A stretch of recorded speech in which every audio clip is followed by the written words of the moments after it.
धर्म स्नेही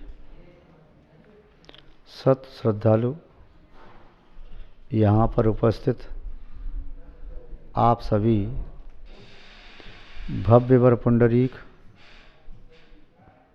पुण्यात्मा महानुभाव, अंधकार में गमन करने वाला व्यक्ति अनेकों प्रतिकूलताओं का शिकार सहज में ही हो जाता है। अंधकार व्यक्ति के लिए घातक होता है। राही यदि अंधकार में गमन करता है तो उसकी केवल गति मंद और अवरुद्ध नहीं होती, उसे गमन करते समय अनेक प्रतिकूलताओं का सामना भी करना पड़ता है। वह पथिक अंधकार में मंजिल प्राप्त नहीं कर सकता। मार्ग में कभी विष युक्त जानवर भी हो सकते हैं, कंटकाकीर्ण भूमि भी हो सकती है, सर्प वृश्चिक आदि जंतु, सिंह आदि वन्य जानवर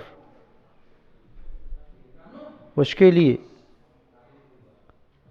घात करने में समर्थ हो सकते हैं, किंतु प्रकाश यदि पास में है तब मंजिल तक पहुंच पाना सरल, सहज और सुगम हो सकता है। प्रकाश गति देता है, प्रकाश आनंद देता है, प्रकाश उल्लास और शांति का भी कारण है। प्रकाश के माध्यम से जीवन में निर्भीकता आती है, निशंकता आती है। प्रकाश व्यक्ति को यथार्थ बोध देने वाला होता है, अंधकार नहीं।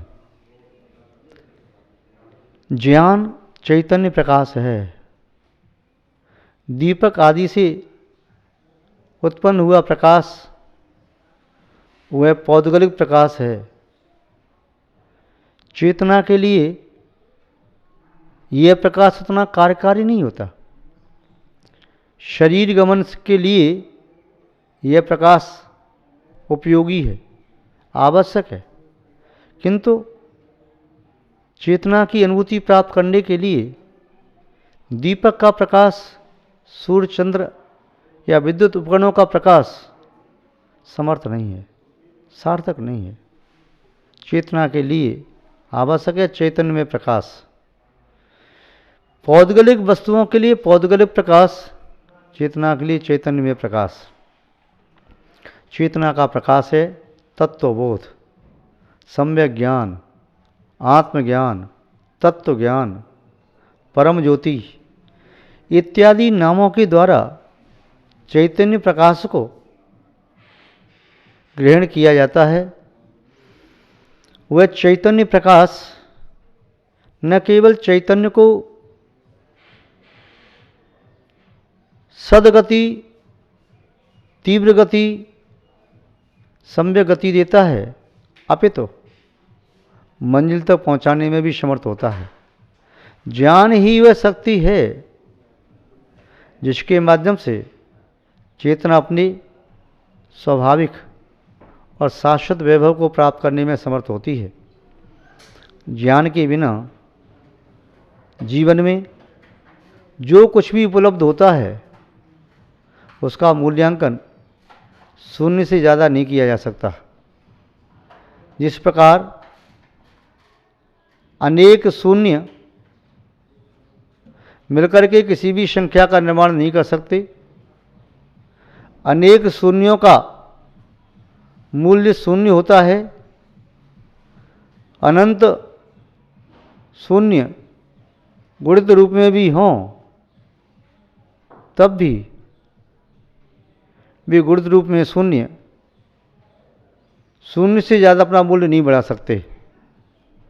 महानुभाव, इसलिए आचार्यों ने, मनीषियों ने, विद्वानों ने, ऋषि मुनियों ने, संत और अरिहंतों ने, भगवंतों ने ज्ञान को चेतना का सर्वोत्तम सर्वोपरि गुण कहा, ज्ञान की महिमा गाई, ज्ञान के बारे में कहा कि जिसके पास शुद्ध चैतन्य में शाश्वत ज्ञान है, अक्षय ज्ञान है, वही भगवान है।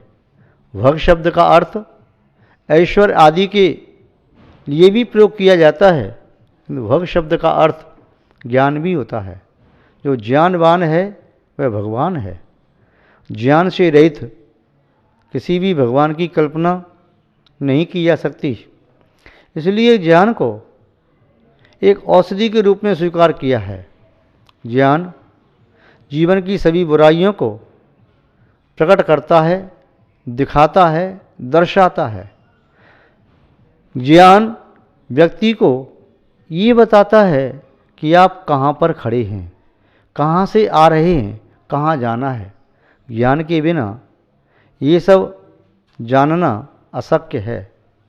ज्ञान के माध्यम से हम जानते हैं हम कौन हैं, ज्ञान के माध्यम से अपने स्वरूप स्वभाव को जानते हैं, ज्ञान के माध्यम से पर विभावों से विरक्त हो सकते हैं, ज्ञान के माध्यम से पर वस्तुओं का त्याग संभव है, ज्ञान के माध्यम से स्वकीय निधि को प्राप्त करना सरल है। ज्ञान के बिना नहीं। ज्ञान अनंत गुणों को प्रकट करने का साधन तो है ही। ज्ञान सुख का साक्षात हेतु है। ज्ञान तो एक ऐसी कुंजी है जिस चाबी को प्राप्त करके हम आत्मवैभव के महल में प्रवेश पा सकते हैं। ज्ञान की कुंजिका के बिना आत्मवैभव का महल न तो प्राप्त होता है और ना ही दृष्टिगोचर, ना ही अनुभव में आता है और ना ही ग्रहण करने में। इसलिए ज्ञान के संबंध में आचार्यों ने कहा, ज्ञान सुख का कारण वैसे ही होता है जैसे किसी महिला के लिए सघन श्याम केश सुंदरता बढ़ाने में कारण होते हैं, जैसे किसी बालक के लिए जल से भरा हुआ एक टब आनंद का कारण बन जाता है। किसी अल्प जल में कोई बालक स्नान करे तो बालक को आनंद नहीं आता। यदि वह बालक उस पानी में अवगाहन करता है, हाथ चलाता है, पानी को उछालता है, बड़ा आनंद का अनुभव करता है। जैसे कोई महिला जिसके सिर पर अल्प बाल हों तो वह सौंदर्यहीन कही जाती है, जिसके सघन श्याम आजानुविलंबित केश हों तब निस्संदेह उस महिला का सौंदर्य अनुपम ही माना जाता है। इसी तरह किसी साधक, योगी, संत या विद्वान के प्रति जब चैतन्य में ज्ञान होता है तब उसका वह ज्ञान न केवल स्वयं के लिए, दूसरों के लिए भी सुख का कारण बन जाता है।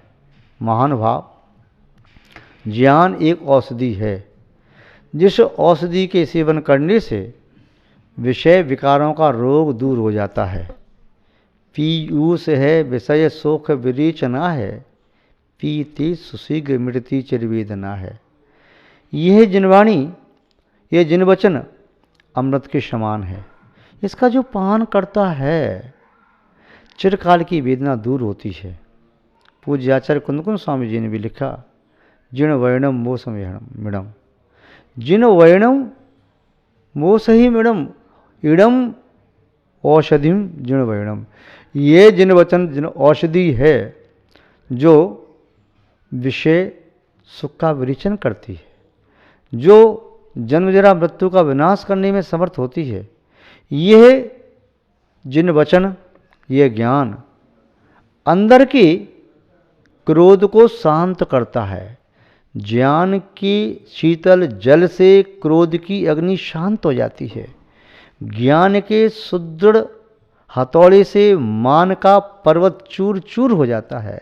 ज्ञान के अमृतोपमा रसायन से मायाचारी का विष अमृत बन जाता है और ज्ञान के इस संतोषामृत से लोभ निर्जीर्ण हो जाता है। ज्ञान पंचेंद्रिय के विषयों से विरक्ति देने वाला है। ज्ञान अन्य सभी विकारों को भी दूर करने वाला है। मोक्ष मार्गी के पास ऐसा कोई संबल नहीं है जिसके माध्यम से वह मोक्ष मार्ग में चल सके।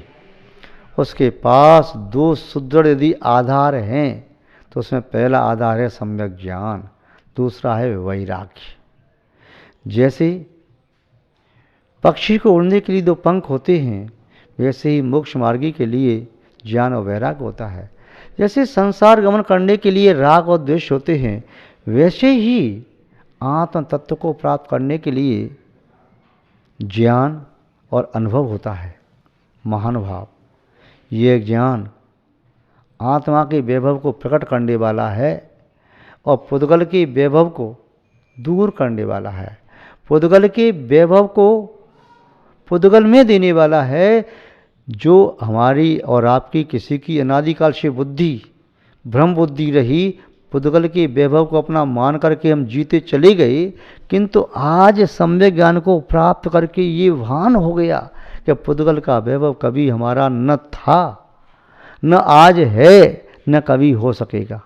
हमारा चैतन्य में वैभव, चिन्मय वैभव जो हमारा स्वयं का था वही है, वही रहेगा। आत्मा अनुभव गम्य है, स्वसंवेदन के योग्य है। आत्मा शब्दों से परे है। उस आत्मा को इंद्रियों से ग्रहण नहीं किया जा सकता। ऐसी आत्मा को भाव शुद्ध ज्ञान जनाने में समर्थ होता है। ऐसी आत्मा का अनुभव कराने में सकल संयम से युक्त सम्यक ज्ञान समर्थ होता है।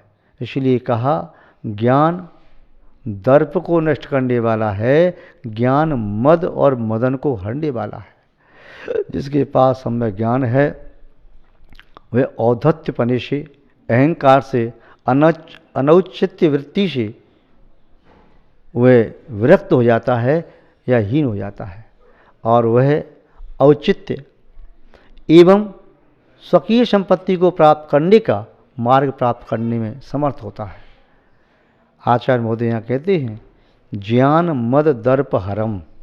ज्ञान मद और दर्प का हरण करने वाला है। जिस प्रकार साबुन के माध्यम से वस्त्र में लगा हुआ मल दूर हो जाता है, या क्षारीय पदार्थ के माध्यम से शरीर पर लगा हुआ मल दूर हो जाता है, या अन्य जो कषाय आदि क्षारीय पदार्थ होते हैं, खट्टे पदार्थ होते हैं, उनके माध्यम से बर्तनों पर धातु पर लगा हुआ मल दूर कर दिया जाता है। ऐसे ही आत्मज्ञान, तत्व ज्ञान, सम्यक ज्ञान मद और दर्प को दूर करने वाला है। अहंकार अज्ञानी को आता है, ज्ञानी को नहीं।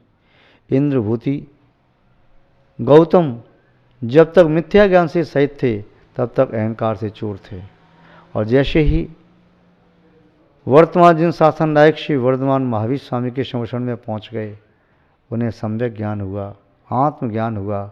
वे बाहर के वैभव से मुक्त होकर के आत्मा के वैभव को प्राप्त करने में संलग्न हो गए। महानुभाव, ये ज्ञान का फल है, प्रत्यक्ष फल है, और आगे फल है अनंत वैभव। तो ज्ञान के बारे में कहा ज्ञानम मद दर्प हरम। मद और दर्प का हरण करने वाला है ज्ञान। जिस प्रकार औषधि रोग का हरण करने वाली होती है, जिस प्रकार चंदन का लेप शरीर के संताप को हरने में समर्थ होता है, जिस प्रकार अग्नि ईंधन को ध्वस्त करने में समर्थ होती है, उसी प्रकार ज्ञान मद और दर्प को हरण करने वाला है।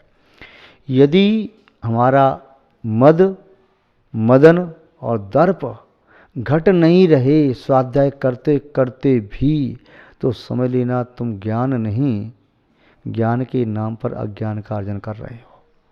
स्वाध्याय करते करते विनम्रता आना चाहिए, स्वाध्याय करते करते भोगों से विरक्ति होना चाहिए, स्वाध्याय करते करते नम्र वृत्ति होना चाहिए, स्वाध्याय करते करते क्षमा भाव जागृत होना चाहिए, स्वाध्याय करते करते संतोष आना चाहिए, स्वाध्याय करते करते वृत्ति सरल और सहज हो जाना चाहिए।